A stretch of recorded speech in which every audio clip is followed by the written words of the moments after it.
కాంగ్రెస్ నేత నాగం జనార్దన్ రెడ్డి రాజీనామా చేయడంతో మంత్రి కేటీఆర్ హరీష్ రావు ఆయన ఇంటికి చేరుకున్నారు. బీఆర్ఎస్ పార్టీలో చేరాలని మంత్రులు ఆహ్వానించారు. అందుకు నాగం జనార్దన్ రెడ్డి సుముఖత వ్యక్తం చేసినట్టుగా తెలుస్తోంది.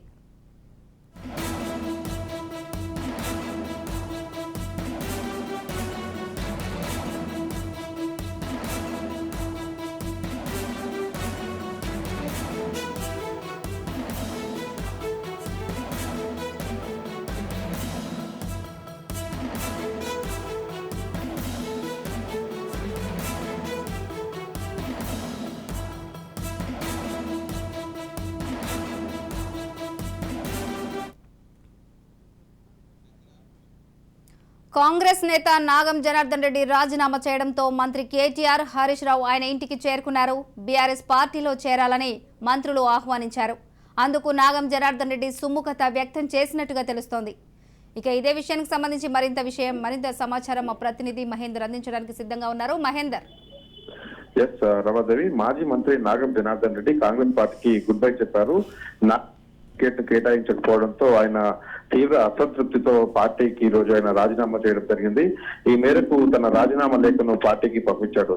అయితే ఇప్పటికే ఆయన బీఆర్ఎస్ లో చేరబోతారని జోరుగా ప్రచారం సాగిన నేపథ్యంలో అందుకు అది ఆ ప్రచారం నిజమయ్యేలా ఇప్పుడు ప్రస్తుతం మంత్రి కేటీఆర్, హరీష్ రావు, అలాగే మహబూబ్నగర్ చెందిన కొన్ని నేతలు అందరితో కలిసి ఇప్పటికే నాగం జనార్దన్ రెడ్డికి ఇంటికి మంత్రులు కూడా చేరుకున్న నేపథ్యం. అలాగే నాగం జనార్దన్ రెడ్డిని వారంతా కూడా పరామర్శించి పార్టీలోకి రావాల్సిందిగా ఒక ఆహ్వానం అయితే ఇచ్చారు. ఇప్పటికైతే నాగరికర్మల్లో దాదాపు ఆయన కాంగ్రెస్ పార్టీకి, టీడీపీకి అనేక సేవలు చేసిన నేపథ్యం. మరి అవన్నిటి నేపథ్యంలో ఆయన సీనియారిటీ పార్టీకి చాలా వరకు కూడా ఉపయోగపడుతున్నాయని భావించిన నేపథ్యంలో మరి మొత్తానికైతే కాంగ్రెస్ పార్టీని వీడినటువంటి నాగం జనార్దన్ రెడ్డిని నాకు బీఆర్ఎస్ లో చేర్చుకునేందుకు మంత్రులే నేరుగా వెళ్ళడం అనేది దాదాపు మరి ఇది ఒక చర్చనీయాంశంగా మారిన విషయం.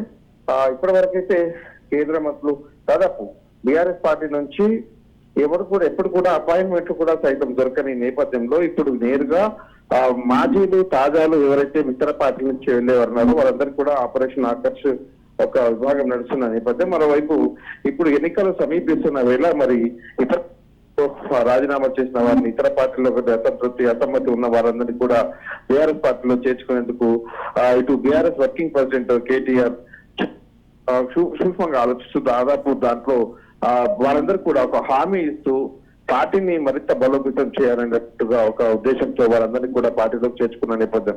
అయితే కాంగ్రెస్ నాయకులు ఇటు ఇప్పటికే మరి భంగపడిన వారందరినీ కూడా ఇటు కాంగ్రెస్ లో ఉన్న వారందరినీ కూడా మొన్న పొన్నం కావచ్చు దాదాపు వీళ్ళందరికీ కూడా పార్టీలోకి చేసుకున్న నేపథ్యం. ఇప్పుడు నాగం జనార్దన్ రెడ్డి టైం వచ్చింది. నాగం జనార్దన్ రెడ్డిని నేరుగా తన ఇంటికి వెళ్లి ఇటు తారక రామారావు, హరీష్ రావు వీరంతా కూడా వెళ్లి ఆయన పరామర్శించి పార్టీలోకి రావాలని సాధారణంగా ఆహ్వానించడం జరిగింది. మొత్తంగా ఈ దాదాపు వాళ్ళందరూ కూడా కలిసిన నేపథ్యంలో నాగంతో అల్లై బలై చేస్తూ చేతులు కలుపుతూ ఒక సాదర ఆహ్వానం అయితే వాళ్ళందరూ ఇచ్చిన నేపథ్యం.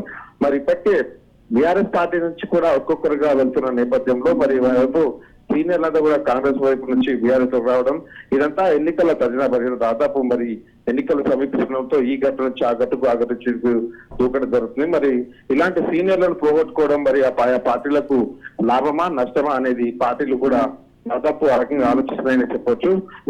ఇప్పుడు బీఆర్ఎస్ చూసుకున్నట్లయితే మహేష్ నుంచి మొదలెట్టుకున్నట్లయితే ఇక్కడ మనోహర్ రెడ్డి దాదాపు ఆయన అనేక సార్లు పార్టీలో కొనసాగిన నేపథ్యం.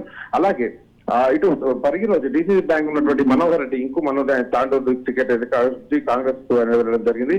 అలాగే ఇటు మేడ్చల్ నుంచి సుధీర్ రెడ్డి రావడం, మరోపక్క షాద్నగర్ నుంచి ప్రతాప్ రెడ్డి రావడం వీరంతా కూడా బాగుపడిన వారు. మరో పక్క ఎవరైతే బీఆర్ఎస్ పార్టీ నుంచి టికెట్ వచ్చిందో వాళ్ళు కాంగ్రెస్ పార్టీ నుంచి టికెట్ వచ్చిందో ఉంటామంటూ కాంగ్రెస్ వెళ్ళిన నేపథ్యం. మరోపైపు మరి ఇప్పుడు ఇలాంటి సీనియర్ మరోవైపు మరోవైపు కాంగ్రెస్ లోకి నుంచి బీఆర్ఎస్ లోకి రావడం ఇదంతా కూడా మన ఆయా పార్టీలో ఉన్న వాళ్ళందరూ వెళ్ళడంతో మరి వీళ్ళ మధ్యన ఇన్నాళ్ళుగా పార్టీ కోసం సేవలు చేసినటువంటి, నాయకుల కోసం సేవలు చేసినటువంటి కార్యకర్తలు మాత్రం వాళ్ళ భవిష్యత్తు మాత్రం అగమ్య గోచరంగా ఉంది. ఇన్నాళ్ళు డి అంటే డి అనేటట్టుగా ఆయా నేతలతో వ్యక్తిగత గొడవలకు సైతం వాళ్ళని ఏమన్నా అంటే వాళ్ళ కటౌట్ల విషయంలో కావచ్చు, చిన్న చిన్న విషయాలు సైతం డి అంటే డి అని కొట్లాడినటువంటి కార్యకర్తలు మాత్రం ఇప్పుడు అగమ్య గోచరంగా మారిన పరిస్థితి కనిపిస్తుంది.